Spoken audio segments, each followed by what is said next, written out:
gweithdi radio, fe bydden ni'n troi lan i ddigwyddiad neu i ysgol neu unrhyw beth fel yna, a trial hybu'r iaith Gymraeg mewn gwirionedd a trial codi ymwybyddiaeth o'r Gymraeg a hefyd cerddoriaeth Cymraeg. Mae yna nifer fawr o blant a pobl ifanc diwrnodau yma ddim yn ymwybodol bod yna lwythi o gerddoriaeth Cymraeg i gael, felly wy'n trial tynnu sylw at y ffaith na, achos mae yna fwy o ganeuon na pethau fel dim ond calon lan yma o hyd, sosban bach, ond codi ymwybyddiaeth o gerddoriaeth Gymraeg, rhoi chydig bach o hyder hefyd i bobl tra'n defnyddio y Gymraeg hefyd drwy wneud gweithdai radio. Siarad o fewn i meicroffon, maen nhw'n cael y cyfle wedyn o wrando nôl ar eu lleisiau nhw ac i weld sut maen nhw'n teimlo o glywed eu lleisiau nhw. I ddechrau'r gweithdi wedyn, maen nhw'n cael y cyfle o feddwl am gwahanol eitemau i roi mewn i'r rhaglen.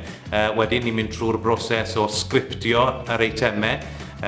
ac yna recordio'r llais, gwrando nôl yna fe i weld wedi popeth yn iawn ac yna golygu wedyn i ni golygu ar gyfrifiadur. Os oes unrhyw gamgymeriadau o gwbl, byddwn ni'n tynnu'r camgymeriadau yna allan a wedyn fydd popeth wedyn yn cael ei ddarlledu ar y we, ar wefan Cymru FM, sef gorsaf radio sy'n darlledu 4 awr ar 20 y dydd, 7 diwrnod yr wythnos ar y we. Gyda'r rhaglen ni wedi bod yn creu heddi nawr, fydd hon yn cael ei ddarlledu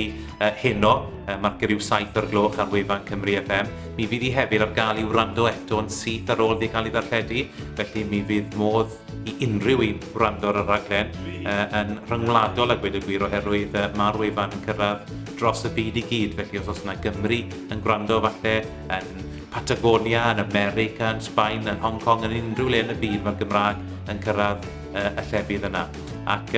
mae'n blatfform da iawn a gweud y gwir ar gyfer hybu'r iaith Gymraeg. Felly mae'r cynorthwywyr sydd gyda ni heddi wedi creu'r rhaglen radio i hunain, felly byddan nhw gobeithio mynd nôl i'r ysgol nawr i weid bod nhw wedi bod wrthi yn creu rhaglen radio drwy gyfrwng y Gymraeg, tra'n defnyddio'r technoleg diweddara hefyd, a gobeithio fydd hwnna hefyd yn mynd nôl i'r stafell ddosbarth bod hi'n bosib i wneud unrhyw beth drwy defnyddio technoleg diweddara a hynny drwy gyfrwng y Gymraeg.